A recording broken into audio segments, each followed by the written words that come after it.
Hi there, welcome to Kneppy Invest.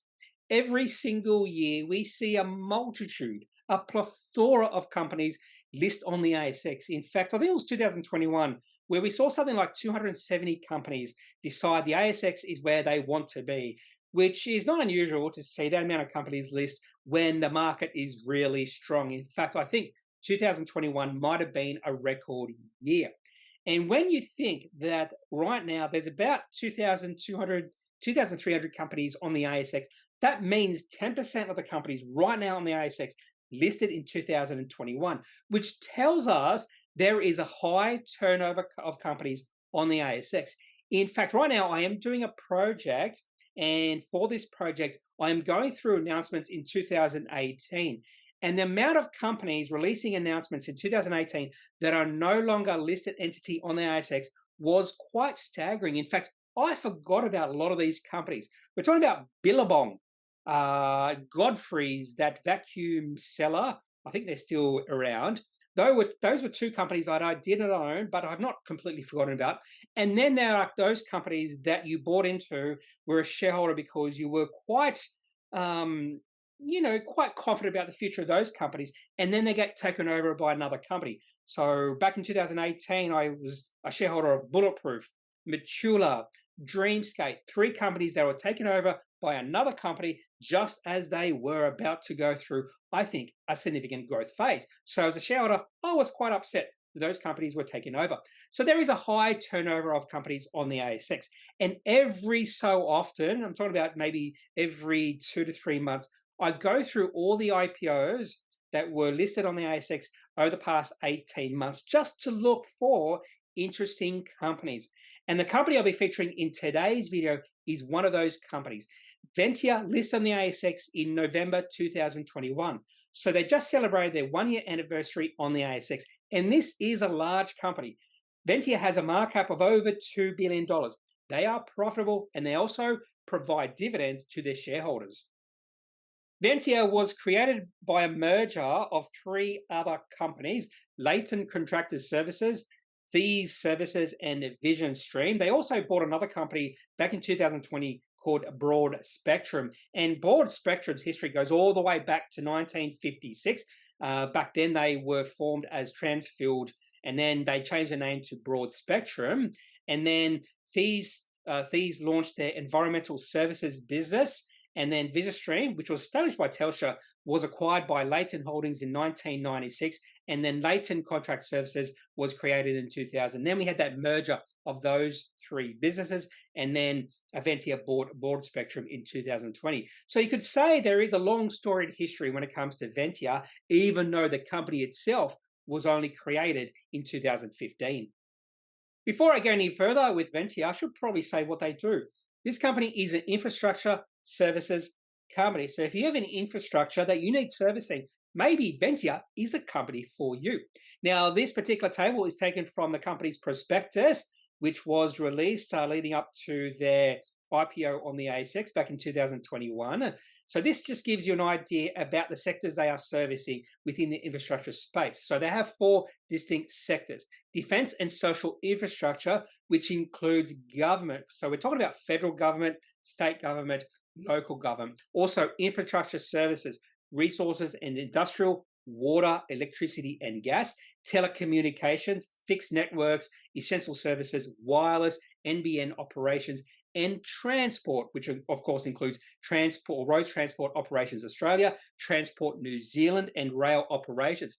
So this company is not a global company. They service infrastructure in Australia and New Zealand. Now, to get a better idea about exactly what Ventia does, so you can just say they're an infrastructure services company, but I wanted to know exactly what they do in regards to infrastructure services. So I can't remember exactly where I got this. It would have either been, well, based off some of the dates here, so there was a contract awarded April 22nd. This would have been in an announcement from the company within the past 6 months, maybe the annual report or something like that. But if we have a look at some of these contracts they have been awarded over the past, say, year or so, you get a better idea about exactly what this company does and some of their customers. For example, the first contract on the top left hand there is with the Department of Finance, so the Australian government, and this is in respect to leasing and facilities management services to 39 government entities across over 650 properties. And that particular contract was worth 270 million over 2 years. So fairly big contract. They have a contract with Austin Health, 24/7 facilities, maintenance services, and minor capital works ensuring continuous operation of vital assets. Transpower New Zealand, operating, maintaining, and providing specialist services to New Zealand's national electricity grid. Another one with the Western and Sydney Harbour Tunnel. So this is for Transport New South Wales. End-to-end asset management services, including engineering, operations, maintenance, environmental management, and other infrastructure services. That particular contract is $450 million over 15 years. So this gives a better idea. These sort of slides in any of the company's presentations gives you a much better idea about exactly what Ventia does. So have a look out for a Ventia presentation. Go to the company's prospectus, which would have been released in the lead up to their IPO in 2021. And in my opinion, a prospectus is the best source of information on a company or even the sector that the company is or has projects and services within. So have a look at their prospectus. Now, a prospectus tends to be fairly lengthy. I think Ventia's prospectus was well over 200 pages, but is worth having a read, particularly if you want to get more information on a company and the sector the company works within. Now onto some other facts in regards to Ventia. This company, again, founded in 2015, but those merged units and one of the acquired businesses have a much more lengthy story or history than 2015. Listed on the ASX November 19, 2021. So they did just celebrate their 1 year anniversary on the ASX. The current managing director or CEO is Dean Banks. He has a 1% stake in the company, which might not seem a lot, but when you think 1% of $2 billion, because the market cap is $2.1 billion, that's a lot more. So we're talking about $20 million stake. The two largest shareholders, which is interesting, are CIMIC and AIF VII Singapore. Have no idea what that is. Both of those entities own 32.8% of the company. Now, CIMIC used to be called Leighton, and then they changed the name because I forget what it was. Could have been because of some bad news, and they just wanted a new image, that sort of thing. And I'm pretty sure CIMIC has been taken over. So more than likely, that 32.8% of Ventia is now owned by a private equity firm or something like that. And the market cap, $2.1 million. That's at a share price of $2.44. And the T code for this company is VNT. Ventia's financial calendar or financial year is the same as the normal calendar, which means Ventia's financial year finishes on December 31st, which also means they release their half-year results in August and they'll release their full-year results in February, which is just 1 month away from when I'm recording this video. So because they did release their half-year results in August, I'm just looking at the half-year numbers in terms of revenue and profit. But when I calculate the valuation metrics, I'm using trailing 12 months because when you calculate the PE ratio, you don't want to look at the earnings for just a half year. You want to look at the earnings for a full year, a full 12 months to get a good idea of exactly the PE ratio or any other valuation metrics of that company. Now onto the half year numbers for revenue and profit. Revenue, nice little increase from 2.3 billion to 2.5 billion, but really good increases in terms of operating cash flow, free cash flow, which are 118 million and 104 million respectively, and profit more than doubled from 46 million to 111 million. However, in saying that, the last half of their financial year 21 was loss-making by about 20 million or so. So that's why that growth in profit does look impressive here, just because the last half of the previous financial year was loss-making. At the end of June, they had $510 million in net debt. And on the valuation metrics, PE ratio is 20. So that is looking at the trailing 12 months, which includes that one half that was loss-making. So that's why that number might seem a little bit high. But if you look at the forward PE ratio, you might get a significantly lower number. So we might be looking at 12 or even 13. So that puts the PE ratio into perspective, unless, of course, they have another loss-making half year for the last half of financial year 22. EV to operating cash flow, 13.1. That's probably a little bit higher than I would like for this type of company. And the price to sales ratio around about 0.9. Even though Ventia listed on the ASX just over 1 year ago, we still have 4 years of history, because when most companies go through the IPO process, they do release 2 years of financial history. So we have 4 years here for Ventia with revenue, and I've also provided gross margins here, because gross margins and the path gross margins are on looks really interesting. So revenue has more than doubled over the past 4 years, from 2.2 billion to 4.6 billion, or just below 4.6 billion. One of the reasons why revenue has increased was because of that acquisition of Broad Spectrum. Was it Broad Spectrum or something else back in 2020? Now, the really intriguing thing here is the way gross margins have dropped over the past few years. In fact, back in 2019, gross margins was 10.9%. Now they're down to 6.7%. There could be a few reasons behind that. Maybe that acquisition in 2020 of Broad Spectrum is a low, or maybe Broad Spectrum is a low margin business, and that could have had an effect on Ventia itself. Or maybe the company, to increase their revenue, are winning more contracts that have naturally low margins, or maybe Ventia is outbidding their competitors with really low margins. So maybe those three reasons are the reasons why, the possible reasons why gross margins have fallen a significant amount in the past few years.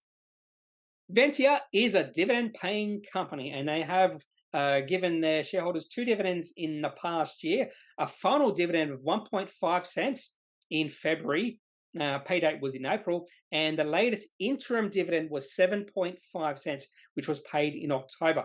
For most companies, the final dividend is going to be higher than the interim dividend. So that means at least Ventia will give their shareholders 15 cents of dividends in financial year 22. So here have a look at the share price, which is $2.44.